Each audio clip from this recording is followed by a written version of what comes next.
আসসালামাইকুম রহমতুল্লাহ। লাকসাম জনসংঘ লেক পার্কের আসলে গরুর দুধের চায়ের দোকান কাকেরটা। অবশ্যই আপনারা যারা গরুর দুধ চা খাওয়ার জন্য চলে আসবেন, সবাই যারা আশেপাশে লাকসাম যারা আছেন সবাইকে বলতেছি চাটা অনেক ভালো। আপনারা দেখতে পাচ্ছেন চাটা কম মারে।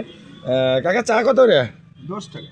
চা 10 টাকা করে পড়তেছে। অবশ্যই আপনারা দেখতে পাচ্ছেন, আমি নিজে খেতেছি। আপনার যারা আছেন লাকসাম আশেপাশে যারা আছেন লেক পার্কে ঘোরার জন্য, তো অবশ্যই লেক পার্কের যে আপনার উত্তর উত্তর মাথায় কোনায় কাকা দোকান, আপনারা চলে যাবেন সবাই গরুর দুধ চা খাওয়ার জন্য। যাতে আপনারা গ্রাম সাইডে থাকেন অবশ্যই জানেন যে গরুর দুধ চা পাওয়া যায় না, লাকসাম মতো আশেপাশে পাওয়া যায়। তো আমি একটা ঠিকানা দিলাম আপনাদেরকে, লাকসাম লেক পার্কে উত্তর পাড়ে পূর্ব কোনায়। আপনি উনি সবসময় এখানে গরুর দুধ চা চলে যাচ্ছেন।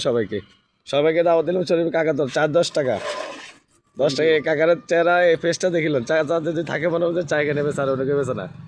ওনার পেজ যদি দেখেন মনে হচ্ছে উনি চারা এখানে করে তো চার কে বেছে না। তো অবশ্যই আপনাদের যদি ভিডিওগুলো ভালো বেশি বেশি করে অবশ্যই অন্যকে দেখার জন্য শেয়ার কমেন্ট বেশি বেশি করার জন্য শুরু করুন, যাতে উনি চাগুলো সবসময় এখানে বেচতে পারে। আপনারা সবাই সুযোগ করে দেবেন। আসসালামু আলাইকুম।